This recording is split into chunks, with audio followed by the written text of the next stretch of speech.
So the major shift in the investment landscape here is this previously held viewpoint of Marc Andreessen, software is eating the world.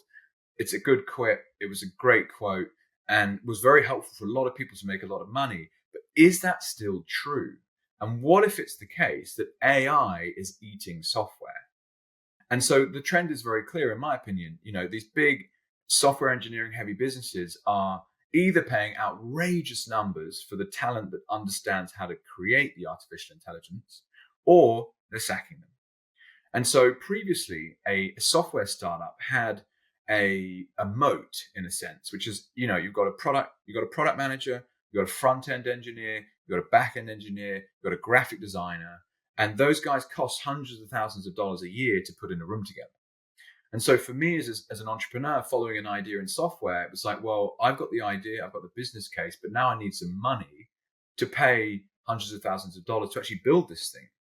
So what if that moat, that talent moat, is gone, right? Where is the defensibility in a software business going forwards? And so it's a really interesting change. Now, what does it mean? Some digital monopolies I wanted to mention that, things like Uber, Lyft, Spotify, Snap, Twitch, what do they all have in common? Well, they're valued at huge numbers, but they're not profitable businesses. Like, how does that work? And more I see that the status quo venture capital industry, I would like to think of myself as someone who believes in the honor of venture capital. I believe it's an extremely important process. It's like capitalists taking large risk on early stage bets for potentially high payout.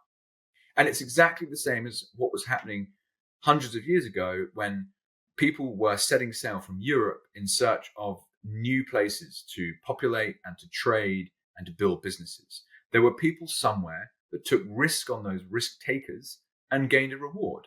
And it's the same thing today, but with a inflationary monetary policy and central banks in their current guise, the funds that sit at an early stage, what was a seed stage is now pre-seed, or it may even be a pre-seed. The valuations have gone up, the check size has increased, but what are they doing under the hood? Like, what's actually changed?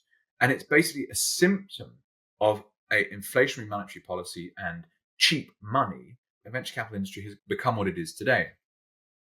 And so what does this mean going forward? Like, how is it going to be possible to make the kind of returns that were previously made if the ability to create software bespoke to a business problem, so you're chopping the engineering cost out, you're chopping the time issue out, and you're getting something that's absolutely specific to the business problem you have?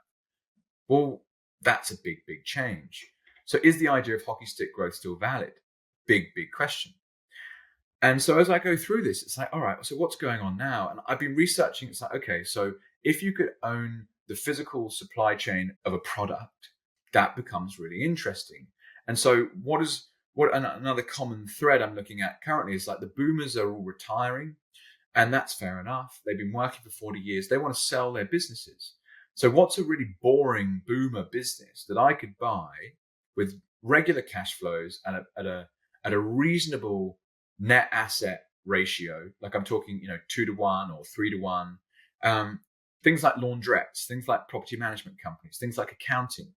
Because then the next tier is, what industries are most ripe for automation through AI? And so I could potentially become the business operator and then say, okay, let's look at how this business process actually works, document the whole thing. I go, okay, well, we can build some software for this, we can build some software for this, we can build some software for this myself. I no longer need the expensive engineering heavyweights to come in and do these like fairly simple tasks. Big, big shift.